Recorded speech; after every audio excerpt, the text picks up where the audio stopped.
Hello everyone. तो चलिए आज का लेक्चर स्टार्ट करते हैं।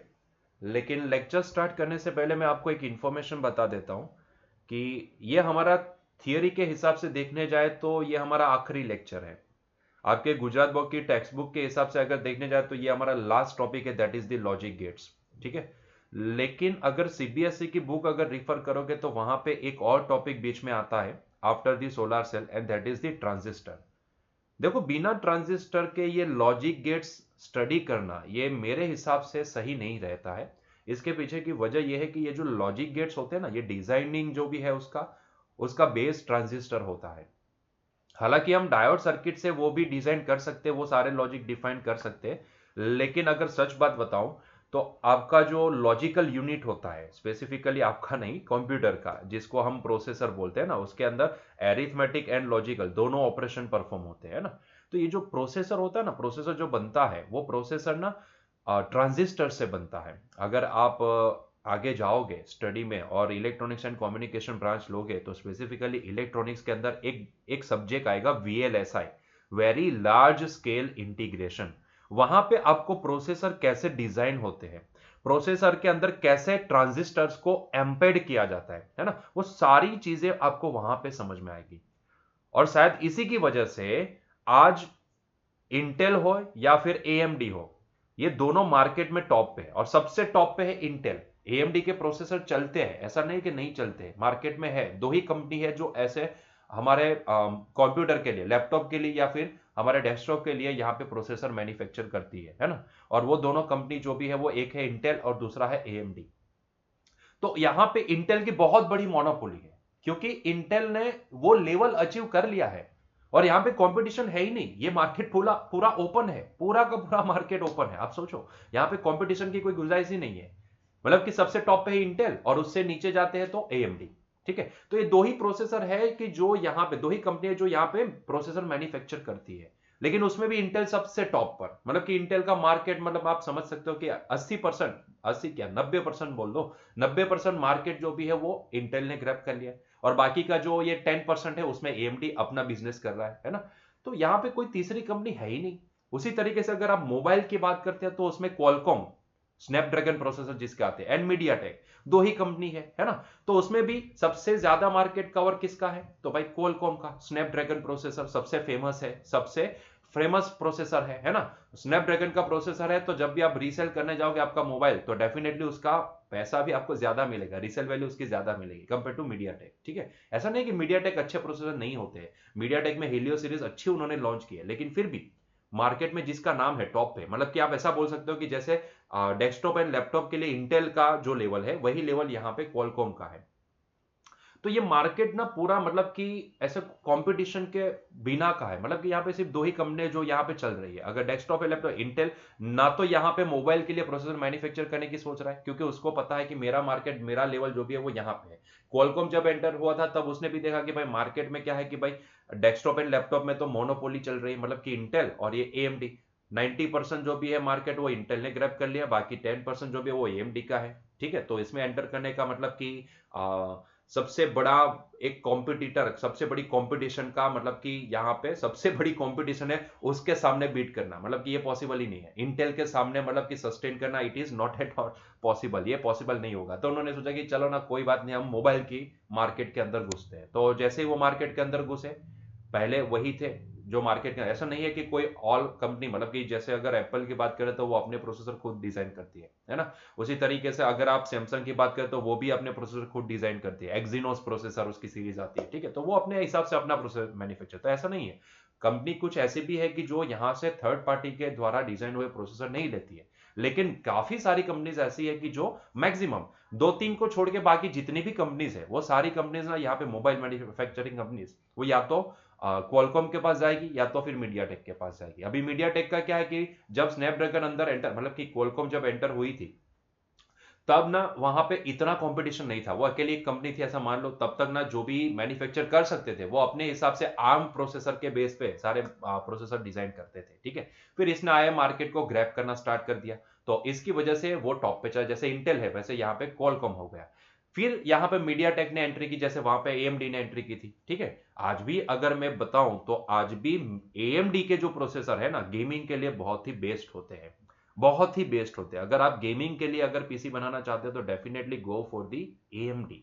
और अगर जो गेमर्स है तो आप देखोगे तो वो भी आपको यही रेकमेंड करेंगे कि भाई एएमडी के पास जाओ, ठीक है। वो मतलब उनकी एक मोनोपोली उन्होंने क्रिएट कर ली है कि भाई गेमिंग के लिए चाहिए तो बेस्ट प्रोसेसर आपको वही मिलेंगे, है ना। लेकिन आज की तारीख में भी वो हीट जो भी है, हीट को मैनेज करना वो आज नहीं कर पाए। लेकिन इंटेल के बैलेंस प्रोसेसर होते हैं। इंटेल ने वहां तक कर दिया है कि भाई उसके जब भी अगर इंटेल के प्रोसेसर लेते हो तो डेफिनेटली आपको कोई अलग से ग्राफिक्स कार्ड लगाने की जरूरत नहीं, वो अपने इंटेल के इनबिल्ट ग्राफिक्स प्रोवाइड करता है ना। तो मतलब कि आपको एक पूरा पैकेज दे देता है। तो है, मतलब हर एक कंपनी की अपनी अपनी मोनोपोली है। तो इसी तरीके से यहाँ पे मीडियाटेक एंटर हुआ। मीडियाटेक ने देखा कि भाई क्वालकॉम तो टॉप पे है, तो अभी इसको कैसे बीट किया जाए, है ना। वैसे यहाँ पे एक ही कंपनी थी, दूसरे वो इंटर हुए, तो मतलब कि यहाँ पे मार्केट में कंपटीशन तो है नहीं उतनी, है ना। मतलब दो ही है, एक ही कॉम्पिटिटर है वैसे देखने जाए तो उसने देखा कि भाई जो भी क्वालकॉम के प्रोसेसर आते हैं वो तो भाई हायर रेंज के मोबाइल में यूज होते हैं, फ्लैगशिप मोबाइल के अंदर यूज होते हैं, तो क्यों ना हम ये लोअर बजट को टारगेट करें, जैसे एएमडी टारगेट करता है। अगर आप एएमडी के सामने इंटेल की प्राइस देखोगे, i3 के सामने एएमडी की अगर A9 चिप की प्राइस देखोगे तो आपको काफी सारा डिस्काउंट, मतलब कि 6-7 हजार का आपको गैप मिल जाएगा। 6-7 हजार का गैप ये छोटा नहीं होता, ये बड़ा गैप होता है। तो उसी तरीके से मीडियाटेक ने अपना एक मार्केट कवर किया। मीडियाटेक ने सोचा कि भाई क्यों ना हम यहाँ पे लोअर बजट में जाते, तो वहां से उन्होंने स्टार्ट कर दिया, ताकि उनकी वजह से आज 4,000-5,000 में भी मोबाइल मिलते हैं, है ना, एंड्रॉइड वाले। तो कहानी ये है। तो सबसे बड़ी चीज ये होती है कि भाई ऐसा अभी भी ऐसा है कि भाई ये मार्केट ना, मतलब कि खुला है, ओपन मार्केट है, फिर भी यहाँ पे कॉम्पिटिटर नहीं है। जो पहले से है वो यहां पे राज कर रहे हैं, है ना। और उनको टक्कर देने वाला यहां पे कोई है ही नहीं, क्योंकि उनके पास वो टेक्नोलॉजी है। अगर मैं इंटेल को बीट करना चाहूं तो मैं नहीं कर सकता भाई, कैसे कर पाऊंगा। इंटेल एक प्रोसेसर के अंदर, आपको पता है कि ये एक छोटा सा प्रोसेसर, कभी डेस्कटॉप को अगर सीपीयू को ओपन किया हो तो क्या आपने देखा है उसकी साइज कितनी आती है प्रोसेसर की। आपने आप देखना एक बार अगर घर पे डेस्कटॉप पड़ा है, लैपटॉप तो ओपन नहीं कर पाओगे, लेकिन डेस्कटॉप अगर पड़ा है तो सीपीयू के वहां से पीछे से स्क्रू ओपन करके अंदर देखना प्रोसेसर की साइज कितनी होती है। प्रोसेसर इतनी छोटी साइज के अंदर, कैन यू इमेजिन के लाखों से ज्यादा ट्रांजिस्टर्स अंदर अपेंडेड होते हैं। ऐसा कैसे मुमकिन होता है, इतने छोटे प्रोसेसर के अंदर लाखों करोड़ों ट्रांजिस्टर को अपेंड करना, it is not a joke. और इसीलिए उन्होंने ये अचीव किया है, ये level, that's why they are at the top of the market. और उनको कोई बीट करने वाला है ही नहीं, उनको कोई बीट करने वाला है ही नहीं, क्योंकि उन्होंने ये लेवल अचीव किया है। सोचो जरा, इतने करोड़ों ट्रांजिस्टर को इतनी छोटी चिप के अंदर अचीव करना, एम्बेड करना, ये छोटी बात नहीं होती है। इसी को बोला जाता है very large scale integration, VLSI। ये पूरा सब्जेक्ट आता है। अगर आप इलेक्ट्रॉनिक्स में जाओगे तो definitely you will study this subject. अगर आप हायर स्टडी में जाते हो इलेक्ट्रॉनिक्स के अंदर तो definitely go for this subject. VLSI बहुत ही बड़ा टॉपिक है, मतलब आप जाओगे ना तो आपकी आंखें ऐसे खुली की खुली रह जाएगी। वहां पे आपको समझ में आएगा कि कैसे, मतलब इतनी छोटी साइज में इतने करोड़ों ट्रांजिस्टर को अपेंड किया जाता है, कैसे, हाउ इट्स पॉसिबल। एक प्रोसेसर कैसे ऐसे वर्चुअल 2-3 प्रोसेसर का काम कर ले, जैसे कि ड्यूल कोर प्रोसेसर है, क्वाड कोर प्रोसेसर है ना। फिलहाल तो हम यहाँ पे क्वाड कोर प्रोसेसर तक हम यहाँ पे सुने हैं, i3 i5 i7 जो भी है, ठीक है, वो सारे जो भी है वो हम क्वाड कोर प्रोसेसर का नाम यहाँ पे डेस्कटॉप और लैपटॉप में सुने हैं। लेकिन मोबाइल के अंदर ऑक्टा कोर भी आता है ना, तो ये नाम आपने वहां पे भी सुना होगा। तो सोचो इतनी छोटी 12 नैनोमीटर, 10 नैनोमीटर, आपने ये भी अभी वर्ड सुना होगा मोबाइल के केस में बोले तो, कि भाई इतनी छोटी साइज के अंदर इतने सारे ट्रांजिस्टर को अपेंड करना ये मुमकिन नहीं होता है। ये इतना, मतलब इतनी छोटी बात नहीं होती है। जिसने ये अचीव कर लिया ना, मतलब कि उसने मार्केट को ग्रैब कर लिया, सीधी सी बात है, सीधा सा फंडा है, ठीक है। इसीलिए ये सारी कंपनी जो भी है मार्केट में, उनका कॉम्पिटिटर कोई है ही नहीं। और दूसरी चीज, वो कितने सालों से राज कर रहे हैं, जब से ये सारी चीजें स्टार्ट हुई तब से आज तक वो टॉप पे है। और इतना ही नहीं, मॉडिफिकेशन चलता ही रहता है, चलता ही रहता है, चलता ही रहता है। तो जरा सोचो कि ये, मतलब कैसा मार्केट है, मतलब कि ओपन टू ऑल है, फिर भी कोई यहां पे एंटर करना ही नहीं चाहता है ना, क्योंकि इतना इंटीग्रेशन करना बहुत ही मुश्किल होता है भाई। और आपको क्या लगता है कि ये जो प्रोसेसर्स वगैरह होते हैं वो कैसे चलते हैं, मतलब कि उसके अंदर जो ट्रांजिस्टर होता है ना, वो ट्रांजिस्टर उसको अपेंड करना इतना आसान नहीं होता है। ट्रांजिस्टर ना हमेशा वोल्टेज की लैंग्वेज समझते हैं, वोल्टेज एंड करंट, वो तो हार्डवेयर है ना, तो वो तो एक कंपोनेंट है। जैसे कि पीएन जंक्शन डायोड है, तो मैं ऐसे दो पीएन जंक्शन को ऐसे अटैच करता हूं, ठीक है, तो मुझे एक ट्रांजिस्टर एनपीएन या पीएनपी ट्रांजिस्टर मिल जाए। अभी मैं ये जो वर्ड बोल रहा हूँ आपको समझ में नहीं आएगा, क्योंकि आपने ट्रांजिस्टर स्टडी ही नहीं किया है, ठीक है। आपके गुजरात बोर्ड में से ये हटा दिया पोर्शन, क्यों हटा दिया मुझे पता नहीं है, लेकिन ये लॉजिक गेट को स्टडी करना है तो पहले ट्रांजिस्टर स्टडी करना बहुत ही जरूरी है। ट्रांजिस्टर एज ए स्विच एक एप्लीकेशन आती है, और वो एप्लीकेशन से हम यहाँ पे ट्रांजिस्टर को मतलब कि लॉजिक गेट की जगह पे यूज कर सकते हैं। अगर टाइम बचा और हमें टाइम मिला तो डेफिनेटली मैं उसके ऊपर भी वीडियो बनाऊंगा कि कैसे हम एक not gate using NPN transistor बना सकते हैं, कैसे हम एंड गेट बना सकते हैं, क्यों यहां पे NAND gate and NOR gate को यूनिवर्सल गेट बोला जाता है, इसके पीछे की वजह क्या है। ये सारी चीजें मैं अलग से एक वीडियो अगर टाइम मिले बचे तो, क्योंकि उसके लिए पहले आपका ट्रांजिस्टर का लॉजिक, ट्रांजिस्टर का फंडा क्लियर होना बहुत ही जरूरी है ना। तो अल्टीमेटली ये जो लॉजिक गेट्स में जो बोल रहा हूं ना, अभी ये जो लेक्चर में आज हम यहाँ पे स्टडी करने वाले, वो सारे लेक्चर, वो सारे जो भी है, वो सारे जो भी हम यहाँ पे स्टडी करेंगे गेट्स, अल्टीमेटली ये सारे गेट्स ना एक ट्रांजिस्टर की एप्लीकेशन है। मतलब कि वो सारे लॉजिक गेट ना आप ट्रांजिस्टर से बना सकते हो। और वीएलएसआई में आप यही स्टडी करोगे कि कैसे हम नैंड गेट बना सकते हैं, कैसे एंड गेट बना सकते हैं। ये सारी चीजें ना आप वहां पे कौन सा कनेक्शन करके आप ट्रांजिस्टर से ये बना सकते हो। वहां पे स्पेसिफिकली मॉसफेट यूज होते हैं, मतलब कि metal oxide semiconductor field effect transistor. मतलब कि जो हम यहाँ पे आपके सिलेबस में तो फिलहाल निकल चुका है ट्रांजिस्टर, लेकिन जो यहाँ पे स्टडी करने में आता है ना सीबीएसई में, उससे अलग एक कैटेगरी ऊपर आती है। पहले एफईटी आती है, फील्ड इफेक्ट ट्रांजिस्टर, उसके बाद मॉसफेट आता है, और right now they are using CMOS. अभी ये सारे जो वर्ड मैं बोल रहा हूं आपको समझ में नहीं आएगा, लेकिन ऐसा समझो कि ट्रांजिस्टर की फैमिली का ही एक मॉडिफाइड एक वर्जन है जो आज की तारीख में टेक्नोलॉजी के अंदर यूज हो रहा है। तो बिना ट्रांजिस्टर के, मेरा सिर्फ कहने का मतलब इतना ही है कि बिना ट्रांजिस्टर के ये लॉजिक गेट स्टडी करना मेरे हिसाब से सही नहीं है, मेरे हिसाब से सही नहीं है। पहले ट्रांजिस्टर स्टडी करो, जैसे हमने डायोड स्टडी किया ना, तो डायोड स्टडी करने के बाद उसके हमने यहाँ पे एप्लीकेशंस देखी, फोटो डायोड है, सोलर सेल है, जो भी है, ठीक है। तो ये सारी चीजें एलईडी है, तो ये सारी चीजें हमने पहले डायोड को स्टडी किया, फिर डायोड का यूज हमने देखा, रेक्टिफायर के अंदर कैसे यूज होता है डायोड ऑन ऑफ स्विच की तरह, फिर हमने उसके अलग अलग वर्जन देखे। तो सारी चीजें मतलब कि पहले डायोड को स्टडी किया उसके बाद देखे। यहाँ पे आपको गुजरात बोर्ड में सीधा जंप करवाने वाले हैं यहाँ पे लॉजिक गेट के ऊपर। उनका ऐसा मानना है कि भाई ये लॉजिक गेट जो भी स्टडी करना है उसको कुछ ट्रांजिस्टर से लेना देना ही नहीं है, लेकिन ऐसा नहीं है, ये गलत है। पहले ट्रांजिस्टर स्टडी करना पड़ता है, उसके बाद आप लॉजिक गेट के पास जा सकते हो। खैर, तो अभी इतना लंबा मुझे भाषण नहीं देना आपको, सीधा पॉइंट के ऊपर आते हैं। तो भाई ultimately transistor as a switch, transistor की एक एप्लीकेशन है। ट्रांजिस्टर की सिर्फ दो ही एप्लीकेशन है, एक होता है ट्रांजिस्टर एज एन एम्पलीफायर, जो रियलिटी में आप जो एम्पलीफायर सुनते हो ना, एम्पलीफायर का काम क्या होता है, वॉइस को एम्पलीफाई करना है ना, सिग्नल को एम्पलीफाई करना। तो वहां पे भी ट्रांजिस्टर अंदर लगा होता है, BL5C, ठीक है। तो ये ट्रांजिस्टर अंदर लगा होता है, वो ट्रांजिस्टर का काम यही होता है कि भाई वो एम्पलीफायर को, मतलब सिग्नल को एम्पलीफाई करते हैं। हम छोटा सिग्नल लेते हैं फुद्दू सा, और वो हमें बड़ा करके दे देता है ना। ऐसा वॉल्यूम का नोच भी आता है साथ में ना, आप इंक्रीज करोगे तो वॉल्यूम अप होके हमें सुनाई देगा। स्पीकर सिस्टम, यहाँ पे फिजिकल एजुकेशन तो स्टार्ट नहीं है, लेकिन अगर वहां पे क्लास में अगर एजुकेशन स्टार्ट होता तो ऐसे केस में मैं जरूर यहाँ पे एक माइक एंड स्पीकर सिस्टम लगा के आता, और वहां पे मैं बोलता, तो मैं जो भी बोलता तो मेरे साथ एक स्पीकर जो भी लगा होता वो स्पीकर में से आवाज आती एम्पलीफाई होके, ठीक है। तो जहां पे हम एम्पलीफायर देखते हैं ना, वहां पे ट्रांजिस्टर अंदर यूज होता है, वो ट्रांजिस्टर का ही एक एप्लीकेशन है। ट्रांजिस्टर को हम एम्पलीफायर की तरह यूज कर सकते हैं। एक एप्लीकेशन उसकी एम्पलीफायर की है, दूसरी एप्लीकेशन उसकी ऑन ऑफ स्विचिंग की है, और यही ऑन ऑफ स्विचिंग की जो एप्लीकेशन है ना, वो लॉजिक गेट के अंदर यूज होती है। जरा सोचो कि कंप्यूटर, हमने बचपन में ऐसा सुना था, आपने भी सुना होगा, मैंने भी सुना होगा कि कंप्यूटर हमेशा बाइनरी लैंग्वेज को समझता है ना। उसके लिए बाइनरी लैंग्वेज समझना मतलब कि आसान है, आसान नहीं है, मतलब वही समझता है। उसके अलावा कोई भी लैंग्वेज, मतलब कि गुजराती नहीं समझता, हिंदी नहीं समझता, कुछ भी नहीं समझता है ना। वो जो भी समझता है वो बाइनरी लैंग्वेज को समझता है, और बाइनरी लैंग्वेज जो भी होती है उसको हम 101010 पैटर्न से, 1010 ऐसा नहीं, 100 कुछ भी हो सकता है, मतलब कि 1 एंड 0 के बीच के, मतलब कि 1 एंड 0 के ही कोई कॉम्बिनेशन हो सकता है ना।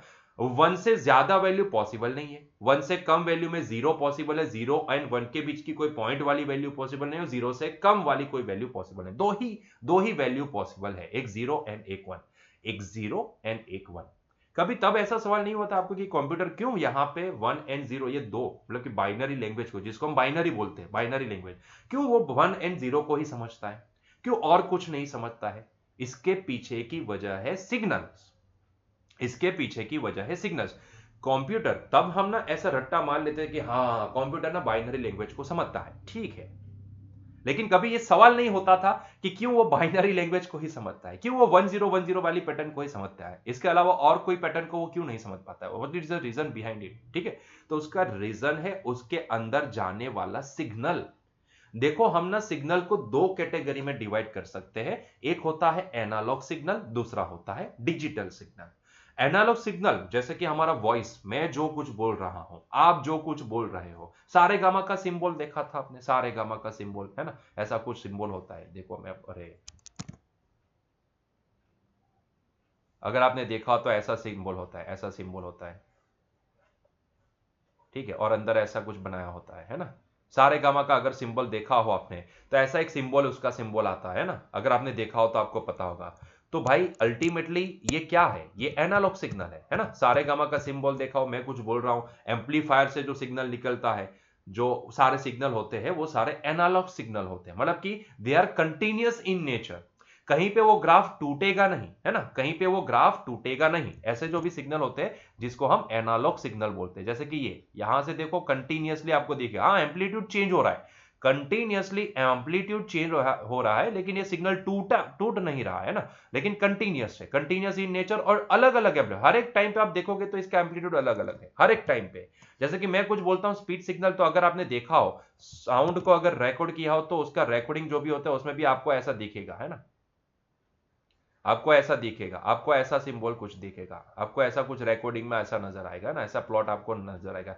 जोर से बोलूंगा तो पीक जाएगा, अगर कम मतलब क्या बोलते हैं, कम इंटेंसिटी से बोलूंगा तो आपको वहां पे छोटा सा सिग्नल जनरेट होता नजर आएगा, है ना। तो ये जो सारे सिग्नल होते हैं ये सारे क्या होते हैं? कंटिन्यूअस सिग्नल होते हैं, है ना, और अलग अलग एवरी टाइम अगर आप देखोगे तो उसका एम्पलीट्यूड आपको अलग अलग नजर आएगा, है ना। मतलब कि यहां पे आप देखोगे तो मैं ये बोल सकता हूं, the signal is in the form of constant change with a current और voltage over the time, such signals are called the continuous और एनालॉग सिग्नल, है ना।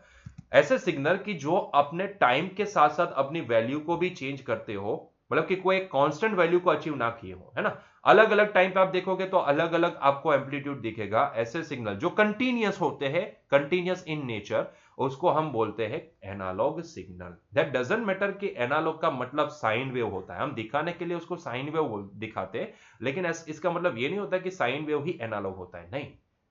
समझ में आ रही है? जैसे कि स्पीच सिग्नल है, वॉइस सिग्नल है, साउंड सिग्नल है, वो सारे क्या है? एनालॉग सिग्नल है, ये सारे एनालॉग सिग्नल है। ऐसे ही दूसरे टाइप के सिग्नल आते हैं जिसको बोला जाता है डिजिटल सिग्नल।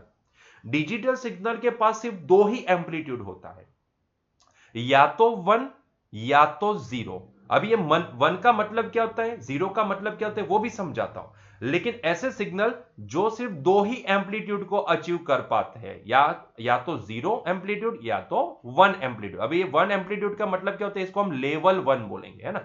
या तो वो लेवल जीरो या तो लेवल वन, या तो लेवल जीरो या तो लेवल वन, मतलब कि इसके बीच की वैल्यू कोई पॉसिबल है ही नहीं, वन से ज्यादा वैल्यू पॉसिबल है ही नहीं, जीरो से कम वैल्यू पॉसिबल है ही नहीं। तो ऐसे सिग्नल को बोला जाता है डिजिटल सिग्नल। इफ करंट और voltage has only two minimum and maximum values, the signal is called the digital signal. A binary system for displaying such signal is convenience. Binary only has two digits 0 and 1. तो अब समझ में आया कि क्यों यहां पे बाइनरी लैंग्वेज कंप्यूटर समझता है, क्योंकि ऐसे डिजिटल सिग्नल को अगर समझना है तो यहां पे हम बाइनरी लैंग्वेज को यहां पे यूज कर सकते हैं, क्योंकि डिजिटल सिग्नल ऐसे होते हैं कि जिसके पास सिर्फ दो ही लेवल होता है, एक लेवल जीरो एंड दूसरा लेवल वन, ठीक है। तो इसीलिए शायद इसको समझने के लिए, ये सिग्नल को समझने के लिए बाइनरी लैंग्वेज सही रहती है इसको अंडरस्टैंड करने के लिए। इसीलिए कंप्यूटर के केस में वो बाइनरी लैंग्वेज समझता है, क्योंकि उसके अंदर जाने वाला जो सिग्नल होता है ना वो डिजिटल होता है ना। अभी आप बोलोगे सर डिजिटल कैसे हुआ? अरे भैया सर हम तो फिर वो मतलब चार्जिंग लगाते हैं, हमारा एसी सिग्नल अंदर जाता है ना, तो फिर वो डिजिटल कैसे हुआ? एसी सिग्नल मतलब कि साइनोसॉइडल वेव, मतलब कि वो तो एनालॉग होना चाहिए, लेकिन यहाँ पे तो आप बोल रहे हो डिजिटल। अरे भैया, आपके कंप्यूटर के अंदर एक एसएमपीएस जैसी कोई चीज होती है, संस्कार नाम की कोई चीज है। चलो, मुझे वो सीरियल याद आ रही, ठीक है चलो। तो आपने अगर देखा होगा तो आपके कंप्यूटर के अंदर एक एसएमपीएस नाम की एक चीज होती है, स्विच मोर पावर सप्लाई। आपका कंप्यूटर जो भी है ना, मदरबोर्ड जो भी है, प्रोसेसर जो भी है, रैम जो भी है, वो सारे ना मतलब कि डिजिटल सिग्नल के ऊपर वर्क करते हैं, इसीलिए इसको डिजिटल इलेक्ट्रॉनिक्स भी बोला जाता है। जैसे कि आपका लैपटॉप है, तो लैपटॉप के अंदर भी आप देखना कि आप चार्ज करते हो बैटरी को, कभी आपने सोचा है कि क्या बैटरी एसी में चार्ज को स्टोर करती है डीसी में? अब हमेशा देखना, एसी वोल्टेज को या एसी सिग्नल को स्टोर करना पॉसिबल नहीं है, एसी को एसी में स्टोर करना पॉसिबल नहीं, एसी को सिर्फ और सिर्फ डीसी में मतलब कि डिजिटल डिजिटल सिग्नल में ही स्टोर किया जा सकता है। इसीलिए आप लैपटॉप को देखोगे तो उसमें भी जो मदरबोर्ड है, रैम है, प्रोसेसर सारे जो भी है, वो डिजिटल सिग्नल के ऊपर काम करते हैं। तो इसके लिए आपका लैपटॉप जो भी है ना, लैपटॉप का जो भी चार्जर होगा ना, उसमें आपको एक छोटा सा एक एक क्यूब जैसा एक बॉक्स दिखेगा, ठीक है? तो ये जो बॉक्स है, इसके अंदर ये सारी मतलब कि जो आपका हम बोलते हैं ना रेक्टिफायर सर्किट वगैरह, जो एसी को डीसी में कन्वर्ट कर दे, वो सारी चीजें वहां पे लगी होती है। और सबसे बड़ी चीज इसमें बैटरी आती है। बैटरी जो भी होती है वो डिजिटल सिग्नल मतलब कि जो आपका एसी सप्लाई है उसको डीसी में कन्वर्ट करके उसको स्टोर करती है। और फिर वही डीसी सप्लाई यूज होता है जब भी आप चार्ज नहीं कर रहे हो और आप यूज कर रहे हो लैपटॉप को, तब आपकी बैटरी जो अंदर लगी है उसी में से इसको सप्लाई मिलता है। तो अल्टीमेटली वो डिजिटल होता है। आपका मोबाइल, तो मोबाइल भी डिजिटल डिवाइस है, तो जितने सारे कंपोनेंट जो भी है बैटरी पर चलते हैं वो सारे डिजिटल होते हैं। तो इसीलिए यहाँ पे उनके पास बाय डिफॉल्ट सिग्नल कौन सा जाता है? डिजिटल सिग्नल जाता है। और डिजिटल सिग्नल के पास हमने देखा यहाँ पे सिर्फ दो ही लेवल होते हैं, या तो लेवल 0 या तो लेवल 1। अल्टरनेटिंग करंट की तरह, एनालॉग सिग्नल की तरह यहाँ पे कंटिन्यूअसली चेंज होने वाला सिग्नल नहीं होता है। ये आपको ध्यान में रखने वाली बात है ना?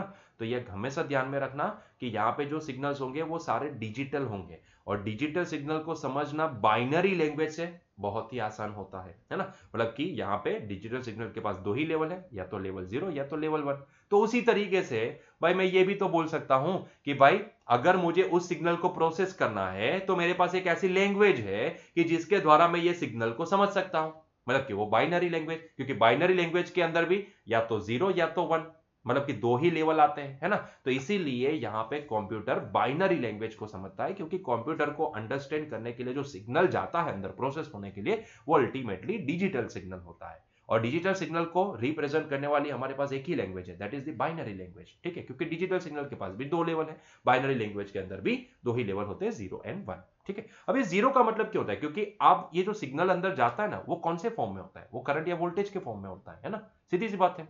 आप प्रोसेसर देखो, यहां पे आपको ये समझना है, एक होता है हार्डवेयर और एक होता है सॉफ्टवेयर। सॉफ्टवेयर का काम होता है हार्डवेयर को एफिशिएंटली एक्सेस करना। आप जो भी ऑपरेटिंग सिस्टम यहां पे आप जो भी अंदर इंस्टॉल करते हो, वो एक सॉफ्टवेयर पार्ट होता है ना? जिसके द्वारा आप जो काम करवाने वाले हो, वो काम तो भाई हार्डवेयर के थ्रू होने वाला है। जैसे कि उसका प्रोसेसर है, मैं किसी दो चीजों को कंपेयर करूंगा। एक आसान सा, अगर मैं आपको एक एक सिंपल सा एग्जांपल देता हूं कि मान लो कि आप किसी पेन ड्राइव को अटैच किए, तो वाया यूएसबी पोर्ट अटैच किया, मतलब कि you are accessing the hardware. मान लो कि मैं यहां से 5 GB की फाइल यहां पे पेन ड्राइव के अंदर कॉपी करना चाहता हूं, मेरे पास 8 GB की पेन ड्राइव है, लेकिन भाई मुझे नहीं पता था कि ये पेन ड्राइव के अंदर कितना स्टोरेज खाली है ना? मान लो कि वहां पे सिर्फ 2 ही GB खाली है, और मैं यहां से जैसे ही 5 GB की फाइल कॉपी करना स्टार्ट करूंगा, मान लो मैंने हड़बड़ी में क्या किया, मैंने वहां पे माई कंप्यूटर ओपन करके अंदर देखा नहीं कि भाई कितना स्टोरेज खाली है, मैंने वो नहीं देखा, मैंने ध्यान नहीं दिया, और मैंने सीधा यहां से कॉपी पेस्ट किया। प्रॉब्लम क्या क्रिएट हुआ? तुरंत आपको एरर में, जैसे आप कॉपी पेस्ट करोगे ना, जैसे आप फंक्शन है कंट्रोल C कंट्रोल V, मतलब या फिर send to that particular drive, आप ऐसा ऑप्शन सिलेक्ट करोगे तो डेफिनेटली आपको तुरंत एक एरर नजर आएगी। तुरंत एक एरर नजर आएगी, आपको बताएगी कि नॉट इनफ स्टोरेज, यस और नो? तो मतलब कि पेन ड्राइव में इनफ स्पेस नहीं है। तो ये एरर कैसे जनरेट हुई? क्योंकि जब आप यहां पे कोई एक फंक्शन को प्ले करते हो, या फिर मैं बोलूंगा कि एक इंस्ट्रक्शन को एग्जीक्यूट करते हो, ठीक है? तो ये इंस्ट्रक्शन जब भी एग्जीक्यूट होती है, तो ये एग्जीक्यूट करता है कौन? प्रोसेसर उसका, मतलब कि जो इसका हार्ट है, जिसका माइंड है ना, तो सारा मतलब इंस्ट्रक्शन के द्वारा एक सिग्नल जाएगा प्रोसेसर के अंदर। और प्रोसेसर पहले ये जो आप सेंड करने वाले हो ना डेटा, उससे पहले क्या चेक करेगा, यहां से एक और सिग्नल सेंड करेगा, और वो सिग्नल जाएगा यूएसबी ड्राइव के पास। वहां से वो स्पेस, मतलब कि जो इंस्ट्रक्शन उसे निकालनी है वो सारी पहले तो ग्रैब करेगा, और वो इंस्ट्रक्शन को डिकोड करके देखेगा कि भाई यहां से इसने एक इंस्ट्रक्शन सेंड किया कि जो 5 GB फाइल कॉपी करना चाहता है ना, लेकिन क्या उसके अंदर जहां पे वो कॉपी करना चाहते हैं वहां पे उतना स्टोरेज है कि नहीं है। तो एनालाइज करेगा, और एनालाइज करके देखा कि ओ वहां पे तो सिर्फ 2 ही GB खाली है, और ये भाई साहब चाहते हैं 5 GB कॉपी हो, तुरंत वो एरर सेंड करेगा, है ना। तो ये प्रोसेस जो भी करेगा वो कौन करेगा, प्रोसेसर करेगा। सारे कंपैरिजन, या सुनो, ये इसने क्या किया, इसने कंपैरिजन किया कि मुझे इतना कॉपी करने को बोला गया और वहां पे क्या उतना स्टोरेज है, तो उसने कंपैरिजन की, है ना। तो ये कंपैरिजन ऐसा ही नहीं होती है, ये प्रोसेसर कंपैरिजन करता हो तो उसके लिए भी वो सिग्नल सेंड करता है ना। तो ये सिग्नल के द्वारा ये सारी घटना हुई। और ये जो प्रोसेसर होता है ना, भले मैंने यहाँ पे सॉफ्टवेयर के थ्रू कुछ कोड को यहाँ पे एग्जीक्यूट किया, कुछ इंस्ट्रक्शन को मैंने यहाँ पे एग्जीक्यूट की, है ना, लेकिन अल्टीमेटली वो इंस्ट्रक्शन गई एग्जीक्यूट होने के लिए किसके पास, प्रोसेसर के पास। और प्रोसेसर के लिए भाई साहब, प्रोसेसर तो एक फिजिकल डिवाइस है। मैंने भले यहां से सॉफ्टवेयर के थ्रू कुछ इंस्ट्रक्शन भेजी, लेकिन उसको डिकोड करने का काम प्रोसेसर करता है, और वो प्रोसेसर एक फिजिकल डिवाइस है। प्रोसेसर सिर्फ और सिर्फ वोल्टेज एंड करंट की भाषा समझता है ना। तो इसका मतलब यह होता है कि प्रोसेसर के लिए यहां पे वोल्टेज समझना बहुत ही जरूरी है। तो यहां पे जो हम ये इंस्ट्रक्शन जो भी यहां पे एग्जीक्यूट करवाते हैं ना, वो अल्टीमेटली बाइनरी लैंग्वेज में कन्वर्ट होती है। मैंने यहां पे कंट्रोल सी कंट्रोल वी किया, तो अल्टीमेटली ये कंट्रोल सी कंट्रोल वी के पीछे जो इंस्ट्रक्शन रन होगी ना, वो किसी बाइनरी लैंग्वेज में रन होगी। मतलब कि ऐसा एक सिग्नल, ये इंस्ट्रक्शन को एग्जीक्यूट करने वाला ऐसा एक बाइनरी लैंग्वेज का 10101110 ऐसा कुछ एक सिग्नल जनरेट होगा, और वो जाएगा प्रोसेसर के पास। लेकिन वो सिग्नल प्रोसेसर को थोड़ी ना पता है कि इसको 1 बोलते हैं, इसको 0 बोलते हैं। प्रोसेसर तो यहां पे एक फिजिकल डिवाइस है, और फिजिकल डिवाइस के लिए तो वोल्टेज एंड करंट यही भाषा होती है उनकी, है ना। तो अल्टीमेटली मैं बोलूं तो ये बाइनरी लैंग्वेज जो भी है ना, प्रोसेसर बाइनरी लैंग्वेज को नहीं समझता है, प्रोसेसर तो सिर्फ वोल्टेज एंड करंट को समझता है। तो प्रोसेसर के लिए क्या होगा, प्रोसेसर के लिए भाई जीरो, लॉजिक जीरो का मतलब होता है 0 वोल्ट, और प्रोसेसर के लिए लॉजिक 1 का मतलब होता है 5 वोल्ट। मतलब कि इसके जो लेग होते हैं ना, आपने देखा होगा तो वहां पे उसके लेग हो गए छोटे छोटे छोटे छोटे छोटे छोटे छोटे छोटे किले जैसे होते हैं, है ना। तो जहां पे वो फिट होता है वहां पे उसके लेग हो गए, तो ये लेग के द्वारा जो सिग्नल आ रहा है तो वो तो सिर्फ ये सेंस करेगा कि भाई मेरे ये लेग पे 0 वोल्ट आया, मतलब कि ये लॉजिक 0 है। मेरे ये लेग पे 5 वोल्ट आया, मतलब कि लॉजिक 1 है। तो उसके लिए ये इस तरीके से काम करता है, मतलब कि processor will only understand the voltage language. तो उसके लिए 0 वोल्ट एंड 5 वोल्ट, भले हमने जो इंस्ट्रक्शन यहां पे एग्जीक्यूट की वो हमें समझ में आए उस तरीके की है, मतलब कि हम कंट्रोल से कंट्रोल भी करते हैं, लेकिन वो इंस्ट्रक्शन अंदर सॉफ्टवेयर पार्ट क्या करता है, उसी इंस्ट्रक्शन को 011010 बाइनरी पैटर्न में कन्वर्ट करता है। और वो बाइनरी पैटर्न जब प्रोसेसर के पास जाती है, तब वो पैटर्न जो भी है वो वोल्टेज के फॉर्म में कन्वर्ट हो जाती है, मतलब कि 0505, ठीक है। तो 1010 के हिसाब से यहां पे प्रोसेसर के पास क्या जाएगा, 5050 जाएगा। उसके लिए तो वोल्टेज को अंडरस्टैंड करना बहुत ही इंपॉर्टेंट होता है। समझ में आ रही है बात, यस और नो। तो इसका मतलब यह होता है कि बाइनरी लैंग्वेज में 0 का मतलब होता है प्रोसेसर लेवल पे 0 वोल्ट, और बाइनरी लैंग्वेज में 1 का मतलब होता है, लॉजिक 1 का मतलब होता है प्रोसेसर के लिए 5 वोल्ट, क्योंकि प्रोसेसर बना होता है किसी फिजिकल कंपोनेंट से, वो एक फिजिकल डिवाइस होता है। और ट्रांजिस्टर, टू बी स्पेसिफिक बोलो तो ट्रांजिस्टर के बहुत सारे ऐसे लंबे सीरीज एंड पैरेलल कनेक्शन की पैनल होती है बड़ी, वो होता है प्रोसेसर, ठीक है। तो ये कहानी चलती है। तो input and output voltage indicated by two value 0 and 1 in the digital circuits are valid. मतलब कि प्रोसेसर के पास जो भी जाएगा वो वोल्टेज के फॉर्म में जाएगा, मतलब कि कहां कहां कितना कन्वर्जन हो रहा है, आप देखो ध्यान से, आप देखो कितना कन्वर्जन हो रहा है ना। प्रोसेसर समझता है वोल्टेज की लैंग्वेज। तो ये भाई साहब मतलब के अंदर फैसिलिटी कैसी है, ये जो लॉजिक जाएगा सॉफ्टवेयर पार्ट जो सिग्नल भेजेगा उसको बाइनरी में भेजेगा, लेकिन वहां पे जो ड्राइवर सर्किट होगी वो यही लॉजिक को डिकोड करके उस हिसाब से यहां पे वोल्टेज को सेंड करेगी प्रोसेसर के पास, और प्रोसेसर सिर्फ ये वोल्टेज को समझेगा। समझ में आ रही है बात। हम ऐसा बोलते हैं कि उसने बाइनरी सिग्नल को समझा, लेकिन ऐसा नहीं है, वो वोल्टेज की लैंग्वेज को समझेगा। और अगर टाइम मिला तो मैं समझाऊंगा कि कैसे एंड गेट ट्रांजिस्टर से बनता है, ये सारी चीजें मैं समझाऊंगा, ठीक है। तो चलिए नेक्स्ट पॉइंट की ओर। तो आप, आई होप सो कि आपको ये समझ में आ चुका है कि what is analog signal and what is digital signal. I hope so कि आपको ये क्लियर हो चुका है। ठीक है, चलिए तो आगे बढ़ते हैं नेक्स्ट स्लाइड की ओर। Types of logic system. Recording भी देख लेते हैं कि चालू है ना। ओके, वर्किंग है। Types of logic system. देखो, जैसे यहां पर लॉजिक सिस्टम की हमने बात की, तो हम यहां पे स्पेसिफिकली डिजिटल सिग्नल को देखने वाले हैं, क्योंकि हमारे जो लॉजिक सिस्टम, लॉजिक गेट्स होते हैं वो डिजिटल सिग्नल के ऊपर काम करते हैं ना। अल्टीमेटली कंपैरिजन ही है। लॉजिक जो भी डिजाइन होते हैं वो मतलब कि कौन किससे ज्यादा बड़ा है, किसके कंपैरिजन, मतलब कि अल्टीमेटली कंपैरिजन करने वाले लॉजिकल ऑपरेशन जो भी होते हैं ना, सारे वो सारे ऑपरेशन कैसे गेट से परफॉर्म होते हैं, वो सारी चीजें हम यहाँ पे बेसिक लेवल पे देखेंगे। जब ये पहली बार लॉजिक डिजाइन हुए होंगे उस टाइप, जब भी लॉजिक डिजाइन हुए वो सारे हम यहाँ पे देखेंगे। अभी तो बहुत सारा एडवांसमेंट, मतलब ये तो ग्राउंड लेवल है जो हम यहाँ पे स्टडी करेंगे। हायर लेवल तो बहुत बड़ा है, बहुत बड़ा है। मतलब कि टेक्नोलॉजी जब इनिशिएट हुई थी उस टाइम पे जो हुआ था, कैसे लॉजिक डिजाइन हुए थे, वो सारी चीजें हम यहाँ पे समझ रहे हैं, है ना। लेकिन उससे आप सोचो कि कितने साल आगे आ चुके हैं हम लोग। तो ये लॉजिक से तो कुछ होने वाला है नहीं, इतना बोल सकते हैं कि ये बेसिक है। ये समझ लेते तो आगे के सारे लॉजिक डिजाइनिंग आपको समझ में आ सकते हैं। ठीक है, तो यहाँ पे लॉजिक सिस्टम भी दो प्रकार की होती है। एक होता है पॉजिटिव लॉजिक सिस्टम, दूसरी होती है नेगेटिव लॉजिक सिस्टम। मतलब कि जो वोल्टेज होते हैं ना, वोल्टेज में भी आप समझो 0 volt plus 5 volt and 0 volt minus 5 volt. Voltage में भी भाई दो कैटेगरी आती है ना। मैं प्लस 5 वोल्ट भी दे सकता हूं, मैं माइनस 5 वोल्ट भी दे सकता हूं। अभी आप बोलोगे सर यहाँ पे प्लस 5 और माइनस 5 ही क्यों?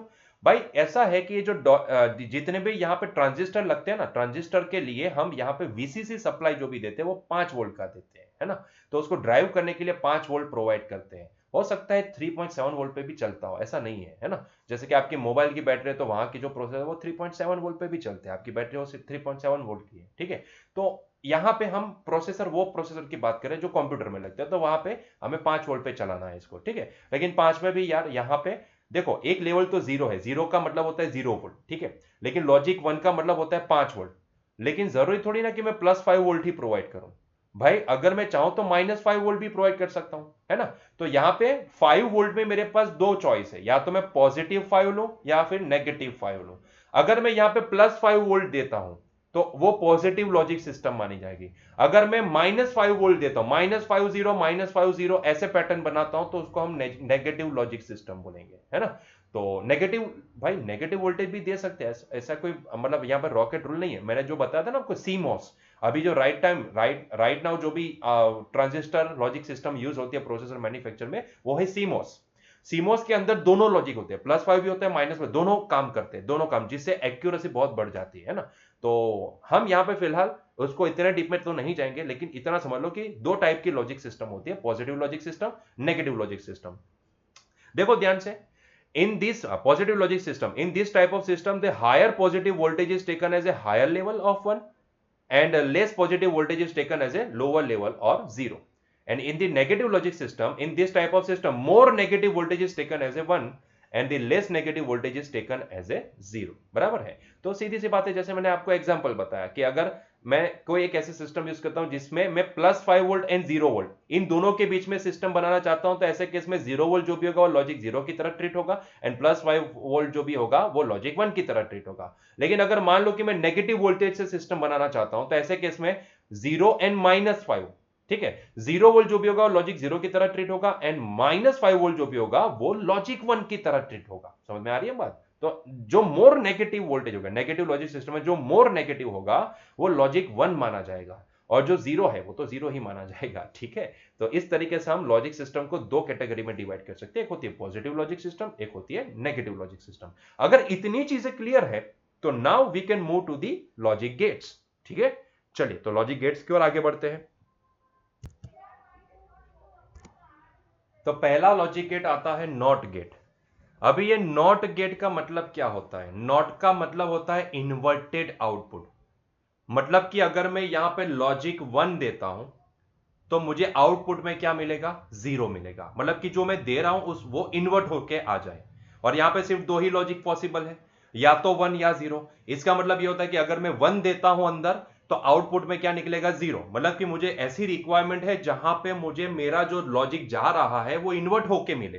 तो ऐसे केस में मैं बीच में क्या लगा दूंगा? Not gate. ये सबसे बेसिक गेट होता है। इसका अगर आप सिंबॉलिक रिप्रेजेंटेशन देखोगे तो आपको ऐसा कुछ दिखेगा, है ना, ये कुछ डायोड जैसा दिख रहा है और आगे एक बबल है, ये बबल ही इंपॉर्टेंट है।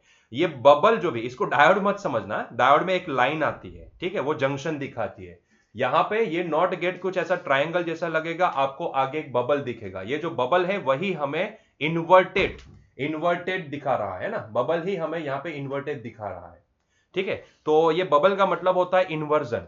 तो अगर कहीं पे सिर्फ आपको बबल भी दिखे ना तो इसका मतलब होता है ये इन्वर्जन दिखा रहा है। मतलब कि अगर मैं यहां पे लॉजिक 1 देता हूं, ध्यान से सुनना, अगर मैं यहां पे लॉजिक 1 देता हूं तो मुझे इसका आउटपुट क्या मिलेगा, 0।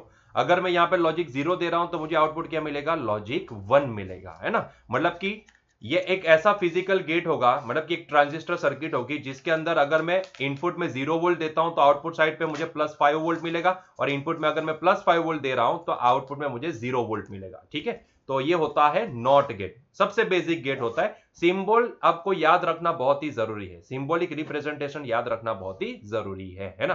तो फंक्शन देखो इसका क्या है, input is 1 then output is 0, and when input is 0 then output is 1, so this gate is called inverter. मतलब कि जो दे रहा है वो इन्वर्ट होके मिल रहा है, इसीलिए इसको इन्वर्टर भी बोला जाता है। इसका बुलियन एक्सप्रेशन आपको याद रखना है। बुलियन इक्वेशन क्या है इसका, y अगर मैं आउटपुट मानता हूं और a को मैं इनपुट लेता हूं तो y इज इक्वल टू क्या होगा, a बार होगा। और ये बार का मतलब क्या होता है, बार सिंबल ये हमें not of a, y is equal to not of A, मतलब कि जो दे रहा हूं उसका बार मतलब कि अगर मैथमेटिक्स वाले बच्चे पता है तो सेट के अंदर आपने देखा होगा डैश, है ना, ये डैश का मतलब क्या होता है, इन्वर्जन, ठीक है। तो ये बार यहां पे इन्वर्जन इंडिकेट करता है। तो इसका बुलियन इक्वेशन सिंपल सा है, y इज इक्वल टू ए बार। कई बार ना एमसीक्यू में पूछा जा सकता है कि नॉट गेट का बुलियन इक्वेशन क्या होगा, तो y इज इक्वल टू ए बार होगा, ठीक है। ए बार, बार इंडिकेट करता है इन्वर्जन, ठीक है, क्लियर हुआ।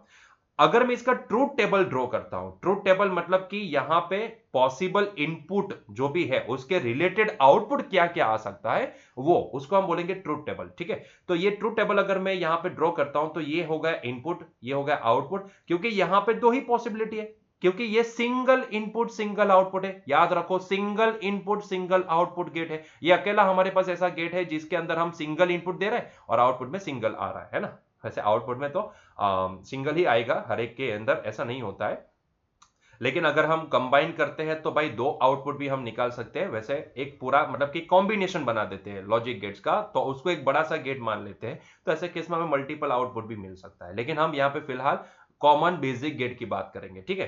तो इनपुट ए को हम इनपुट बोलेंगे, वाई को हम आउटपुट बोलेंगे। यहाँ पे प्रिंटिंग मिस्टेक, यहाँ पे वाई लिखेंगे, ठीक है, इसको बी मान लो, जो भी है, ठीक है। तो यहाँ पे दो ही पॉसिबिलिटी, या तो लॉजिक 0 या तो लॉजिक 1। अगर 0 देते हैं तो आउटपुट में हमें 1 मिलेगा, और अगर हम लॉजिक 1 देते हैं तो आउटपुट में हमें 0 मिलेगा, ठीक है। तो it is very basic gate, ठीक है, क्लियर हो गया। ये नोट गेट बहुत ही सिंपल है, बहुत ही आसान है समझने के लिए, एकदम बेसिक, मोस्ट बेसिक गेट है, ठीक है। चलिए नेक्स्ट गेट की ओर आगे बढ़ते हैं। तो नेक्स्ट लॉजिक गेट देखते हैं, और गेट। देखो इसका सिंबॉलिक रिप्रेजेंटेशन देखो, और गेट का, इसको बोलते हैं डबल इनपुट सिंगल आउटपुट। यहां पे दो इनपुट में जाएंगे और आउटपुट हमें एक मिलेगा, ठीक है।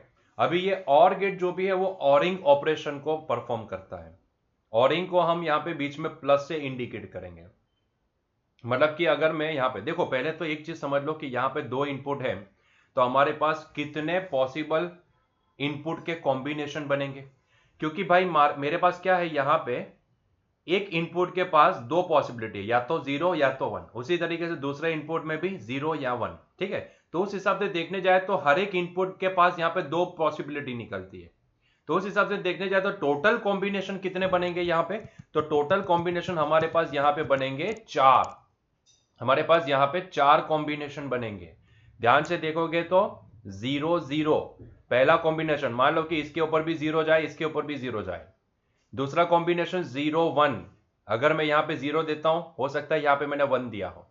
1 0, यहां पे 1, यहां पे 0, and last one is the 1 1 1 1। तो अगर डबल इनपुट आता है तो ऐसे केस में हमारे पास पॉसिबल 4 कॉम्बिनेशन मिलेंगे इनपुट के लिए, ठीक है।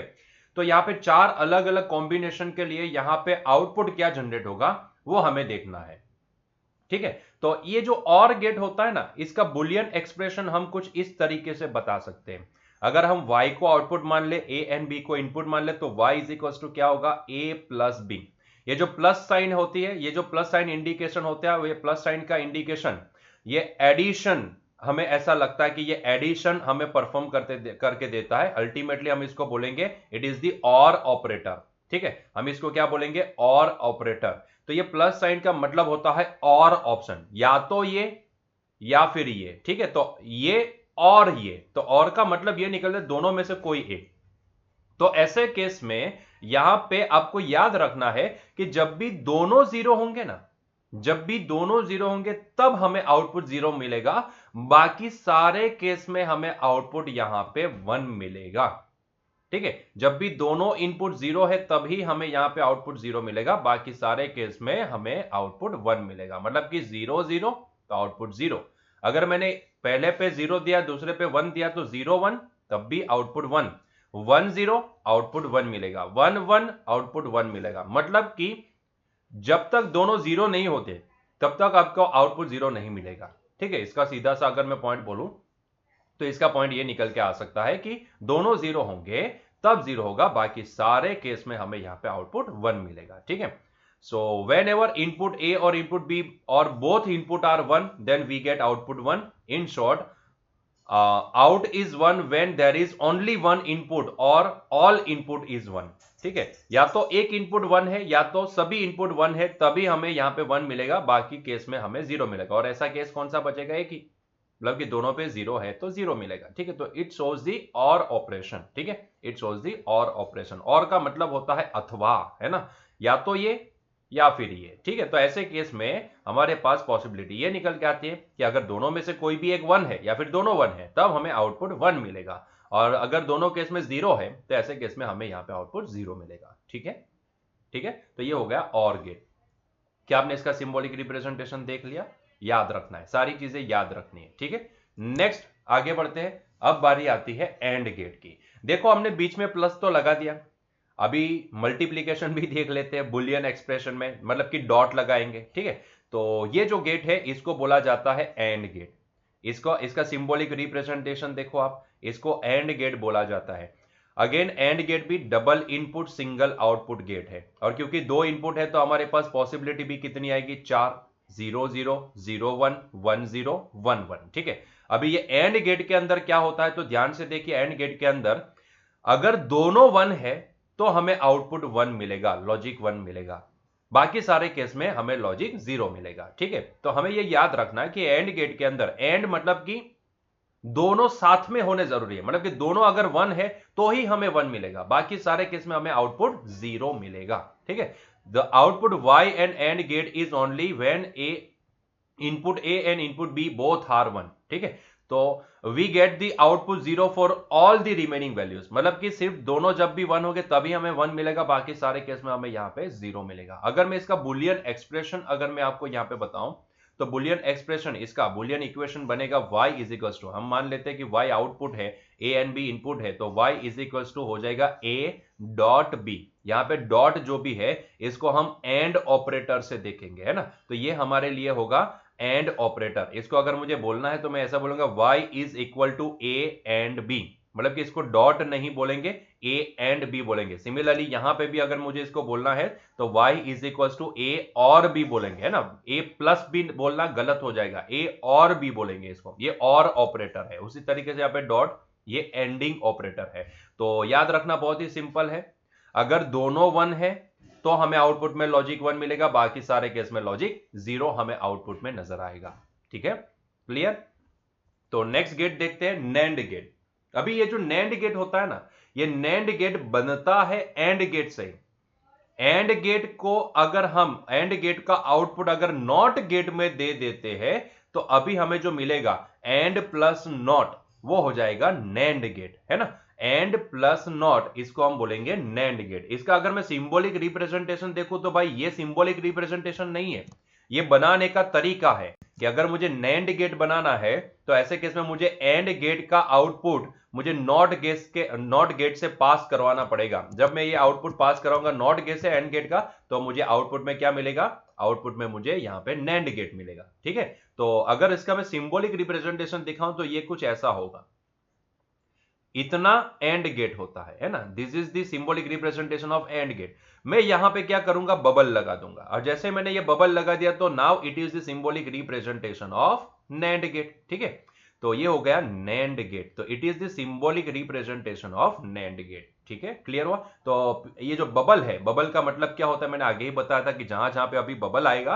तो इसका मतलब होता है नॉट गेट। वहां पे पूरा मतलब ऐसे नॉट गेट दिखाने की जरूरत नहीं है, आपको सिर्फ बबल लगाना है। बबल लगा दोगे तो इसका मतलब ये निकल जाएगा कि भाई ये नैंड गेट है, मतलब कि ये नॉट गेट है ना, ये नॉट होगा। मतलब कि जो भी एंड का आउटपुट यहां से निकलेगा वो आउटपुट अभी नॉट के द्वारा पास होके उसका इन्वर्ट होके हमें जवाब में मिलेगा। ठीक है, आंसर के तौर पे हमें उसका इन्वर्टेड आउटपुट मिलेगा। ठीक है, तो आप ध्यान से देखोगे तो इसका बुलियन एक्सप्रेशन भी हम कैसे दिखा सकते हैं, जैसे कि ए डॉट बी है ना। एंड गेट का क्या होता है, ए डॉट बी होता है। ठीक है, एंड गेट को हम यहाँ पे बुलियन एक्सप्रेशन से हम ए डॉट बी से डिनोट कर सकते हैं, जिसको मैंने अभी बताया कि आपको इसको डॉट नहीं बोलना है, अभी मैं इसको बोलूंगा ए एंड बी। ठीक है, तो अगर मैं इसको आउटपुट में और मतलब इनपुट में देता हूं नॉट गेट को, तो मुझे आउटपुट क्या मिलेगा, तो जो मैं दे रहा हूं उसका बार, है ना, जो मैं दे रहा हूं उसका बार, मतलब कि ए एंड बी मैंने इनपुट में दिया तो आउटपुट में क्या मिलेगा, ए एंड बी का बार, है ना। और यहां पे भी डी मॉर्गन थियरम लग सकती है। जो मैथमेटिक्स वाले बच्चे हैं ना उनको पता है डी मॉर्गन थियरम क्या होती है। तो यहां पे भी अगर डी मॉर्गन थियरम लगाते हो तो डी मॉर्गन थियरम से हम ये बार दोनों को लगा सकते हैं। तो देखो ये बार ए को भी लगेगा, ये बार डॉट को भी लगेगा, डॉट मतलब कि एंड ऑपरेशन, और एंड ऑपरेशन का बार होता है और ऑपरेशन, तो ये हो जाएगा प्लस, डॉट का हुआ प्लस मतलब कि और ऑपरेटर। ठीक है, तो ये एंड ऑपरेटर का बार होके हमें प्लस ऑपरेटर और ऑपरेटर मिला, एंड बी को भी बार लग जाएगा। तो ये कुछ ऐसा ही है, मैथमेटिक्स वाले बच्चे जो करते हैं ना कि ए योग बी मतलब ए यूनियन बी, इसको हम बोलेंगे ए इंटरसेक्शन बी। ठीक है, तो इस तरह ए बार, और इस तरीके से आप जो डी मॉर्गन थियरम यहां पे बोलते थे ना, तो इस तरीके से आप यहां पे लगा सकते हो। ठीक है, तो ये जो आप वहां पे मैथमेटिक्स में यहां पे जो पढ़ते थे ना, मैथमेटिक्स के अंदर जो डी मॉर्गन थियरम आप लगाते थे, बस उसी तरीके से यहां पे भी लगा सकते हो। ठीक है, तो डी मॉर्गन थियरम यहां पे भी लगेगी, जैसे मैथमेटिक्स के अंदर आप लगाते थे कि भाई मुझे मान लो कि इंटरसेक्शन बी का बार करने को, वैसे बार नहीं, वहां पे आप डैश यूज करते थे। ठीक है, तो यहाँ पे डैश की जगह पे बार है। ठीक है, तो ये हो जाएगा ए बार, इंटरसेक्शन का होगा यूनियन एंड बी बार। ठीक है, तो इस तरीके से आप डी मॉर्गन थ्योरम वहां पे भी लगाते थे, बस इस तरीके से आप यहाँ पे भी लगा सकते हो। ठीक है, तो बात तो एक ही रहती है यहाँ पे भी। तो इस तरीके से आप इसको और के केस में आप इसको, अगर मुझे नेट गेट को अगर मुझे इक्वेशन से मतलब कि उसके इक्विवेल अगर मुझे बुलियन इक्वेशन लिखना है और के रिलेटेड, तो मैं इसका इक्वेशन इस तरीके से भी लिख सकता हूं। तो ये भी मुझे क्या दिखाएगा, नेंड ऑपरेशन ही दिखाएगा, है ना। या तो मैं इसको ऐसे लिखूं या तो मैं इसको ऐसे लिखूं, दोनों नेंड ऑपरेशन दिखा रहे हैं, है ना। और नेंड में होता क्या है, हमने देखा कि भाई जो एंड का आउटपुट होता है ना, वही नॉट में से पास करवाया जाता है, मतलब कि इन्वर्ट होके आता है। तो हमने देखा था कि एंड ऑपरेशन के अंदर जब दोनों वन होते हैं तब हमें आउटपुट वन मिलता है, और अगर मैं ये वन को नॉट से पास कराऊं तो यहां पे जीरो आ जाएगा, है ना। और उसी तरह के बाकी सारे जो जीरो है इसको मैं पास कराऊंगा तो वो सारे वन हो जाएंगे। तो उस हिसाब से देखने जाए तो यहां पे आप देखोगे तो जहां पे वन वन है वहां पे हमें नैंड केस में, नैंड गेट के केस में जीरो मिलेगा, और बाकी सारे केस में वन मिलेगा। मतलब कि जो एंड का आउटपुट आता था वो इन्वर्ट होके हमें यहां पे मिलेगा। एंड के अंदर हमें वन वन वन मिलता था, बाकी सारे जीरो मिलते थे, ये इन्वर्ट होके हमें मिलेगा, मतलब कि जहां पे जीरो आते थे वहां पे वन मिलेगा, और जहां पे वन आता था वहां पे जीरो मिलेगा। ठीक है, so the output is equal to 1 when any one input is equal to 0, and the output is equal to 0 when all the inputs are equal to 0। ठीक है, output is equal to, sorry यहाँ पे गलती की है इन्होंने, जो printing mistake है, and the output is equal to 0 when all the inputs are equal to 1 होगा, यहाँ पे थोड़ा चेंज करना पड़ेगा। ठीक है, तो ये 1 होगा। ठीक, चलो, तो अगर हम इसका बुलियन एक्सप्रेशन देखते हैं तो the Boolean equation of NAND gate is y is equals to A dot B का बार। ठीक है, ए एंड बी का बार। ठीक है, इसको हमें क्या बोलूंगा, ए एंड बी का बार। ठीक है, तो and it is read as y is equal to not of A and B. इसको हम कैसे कैसे पढ़ेंगे, इसको हम पढ़ेंगे not of A and B. ठीक है, तो y is equals to not of A and B. इस तरीके से हम इसको रीड कर सकते हैं, ठीक है। NAND gate are also called the universal gate since by using these gates you can realize other basic gates like OR AND NOT. ये जो सेंटेंस लिखा है ना, ये सेंटेंस समझने के लिए आपको ट्रांजिस्टर का लॉजिक पता होना बहुत ही जरूरी है। यहां पे हम मानने के लिए ये तो मान ले नहीं लेते, हमें ये पता ही होना चाहिए कि क्यों NAND एंड NOR गेट को ही यूनिवर्सल बोला जाता है। क्यों इनको यूनिवर्सल? क्योंकि हम ऐसा बोल देते हैं कि by using NAND and NOR gate we can express any other gate. मतलब कि मैं NAND गेट का इस्तेमाल करके और गेट भी बना सकता हूं, NAND गेट का इस्तेमाल करके एंड गेट भी बना सकता हूं, NAND गेट का इस्तेमाल करके नॉट गेट भी बना सकता हूं। इतना ही नहीं, NAND गेट का इस्तेमाल करके NOR गेट भी बना सकता हूं। इसीलिए हम NAND गेट को यूनिवर्सल गेट बोलते हैं। उसी तरीके से ये जो NOR गेट होता है ना, इसके बाद देखने वाले, वो NOR गेट भी यूनिवर्सल गेट है। मतलब कि NOR का इस्तेमाल करके और भी बन सकता है, एंड भी बन सकता है, नॉट भी बन सकता है, NAND भी बन सकता है। सारे गेट उससे बन सकते हैं, है ना। तो दिखाने के लिए हम यहां पे क्या बोलते हैं कि NAND बनाना है तो आपको क्या करना पड़ेगा, NAND गेट बनाने के लिए एंड गेट को के आउटपुट को नॉट गेट से पास करवाना पड़ेगा। लेकिन रियलिटी में अगर मैं बोलूं तो NAND गेट जो भी है वो सीधा डायरेक्ट कनेक्शन से बनता है। होता क्या है कि क्यों, सवाल यह आना चाहिए कि क्यों NAND gate and NOR gate universal है? क्या इसलिए क्योंकि इनका इस्तेमाल करके हम और एंड नॉट वगैरह अलग अलग गेट बना सकते हैं, इसके लिए? भाई एक्चुअल में ऐसा होता है कि जब भी ट्रांजिस्टर यूज करते हैं ना, तो मैं आपको एक सिंपल सा बता देता हूं कि भाई, क्योंकि ट्रांजिस्टर आप स्टडी नहीं किए हो, तो इसके लिए मैं आपको बता देता हूं कि एक अकेला एनपीएन ट्रांजिस्टर जब भी ऑन ऑफ स्विचिंग की तरह अगर यूज करते हो तो एक अकेला ट्रांजिस्टर नॉट गेट का काम करता है। और अगर मैं दो ट्रांजिस्टर लेता हूं तो दो ट्रांजिस्टर के केस में दो पॉसिबिलिटी निकल के आती है, या तो वो सीरीज में कनेक्ट हो सकते हैं या तो पैरेलल में कनेक्ट हो सकते हैं। और यहां पे सीरीज एंड पैरेलल कनेक्शन है ना, ये सीधा आपको या तो NAND गेट दिखाई देगा या फिर आपको NOR गेट दिखाई देगा, है ना। तो इसके लिए भाई जब भी दो ट्रांजिस्टर को हम सीधा सीरीज में कनेक्ट करते हैं या पैरेलल में कनेक्ट करते हैं, क्योंकि दो ही कनेक्शन, दो ट्रांजिस्टर के उनके बीच में कौन सा कनेक्शन पॉसिबल होता है, या तो सीरीज या तो पैरेलल, है ना।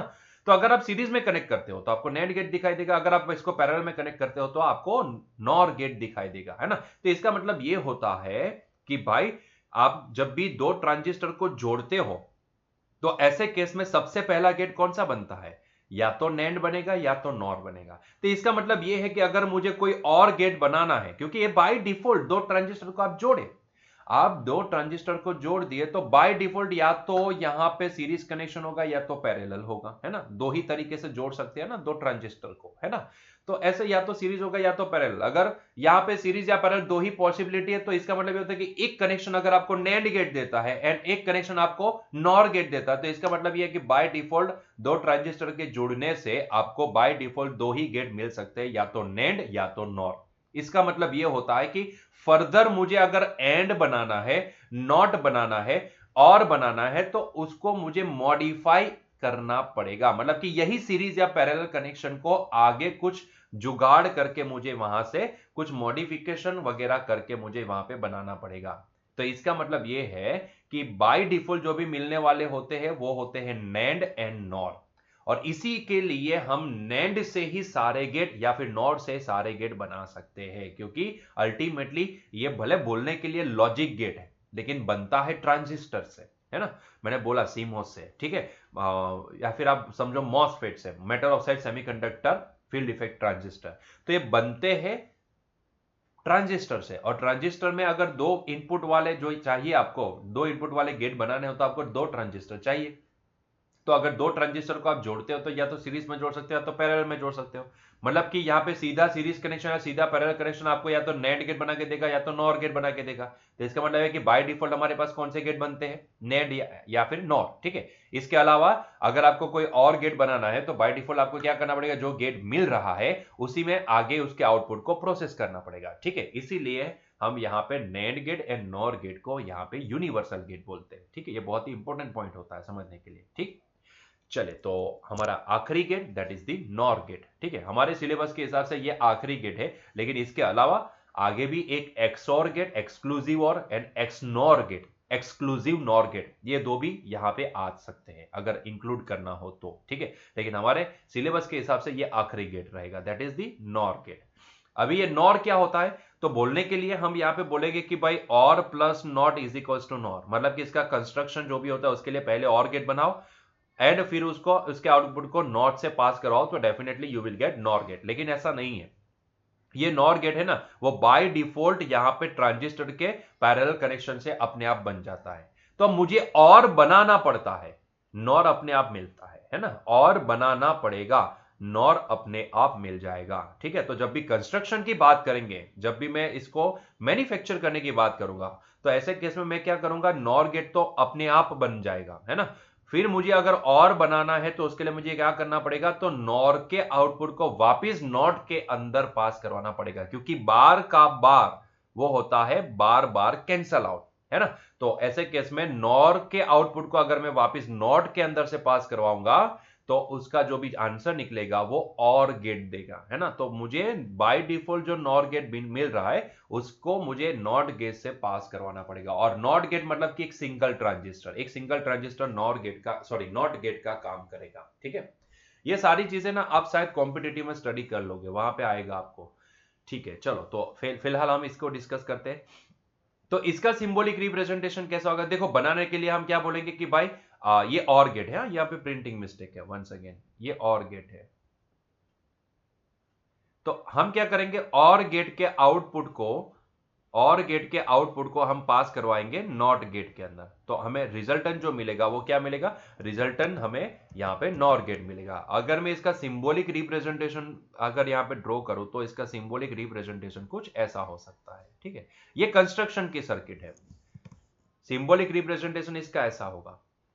ठीक है, तो ये हो गया हमारा ए, ये हो गया हमारा बी, और ये हो गया हमारा आउटपुट वाई। ठीक है, तो ये जो बबल मैंने लगाया ना, ये बबल का मीनिंग क्या निकलता है, नॉट गेट। ये बबल का मीनिंग क्या निकलेगा, नॉट गेट। ठीक है, तो पूरा नॉट गेट ना दिखा के हम सिर्फ बबल से इसको शो कर देंगे, तो ये हो गया symbolic representation of NOR gate. ठीक है, अगर हम इसका ट्रूथ टेबल देखें तो यहां पे आप देखोगे तो आपको समझ में आ जाएगा कि भाई जैसे यहाँ पे दो इनपुट है तो चार पॉसिबिलिटी, 0 0 0 1 1 0 1 1। हमें वहां पे पता था कि जब भी 0 0 होता था तब यहाँ पे 0 आता था, बाकी सारे केस में 1 आता था और गेट के अंदर। अगर याद नहीं आता है तो मैं 2 स्लाइड पीछे चला जाता हूँ, देखो जब भी 0 0 था तब 0 आता था, बाकी सारे केस में 1 आता था। क्योंकि हम इसी इनपुट को इन्वर्ट कर देंगे यूजिंग नॉट गेट, तो यहाँ पे हमें आंसर क्या मिलेगा, जब भी दोनों 0 0 होंगे तब 1 आएगा, और जब भी बाकी सारे केस में वहां पे 1 आता था तो इसको हम नॉट से प्रोसेस करवा के इसको 0 कर देंगे। ठीक है, तो जब भी दोनों 0 है तब 1 आता है, बाकी सारे केस में यहाँ पे 0 आएगा। ठीक है, the output is 0 whenever the input is 1 and whenever all the inputs are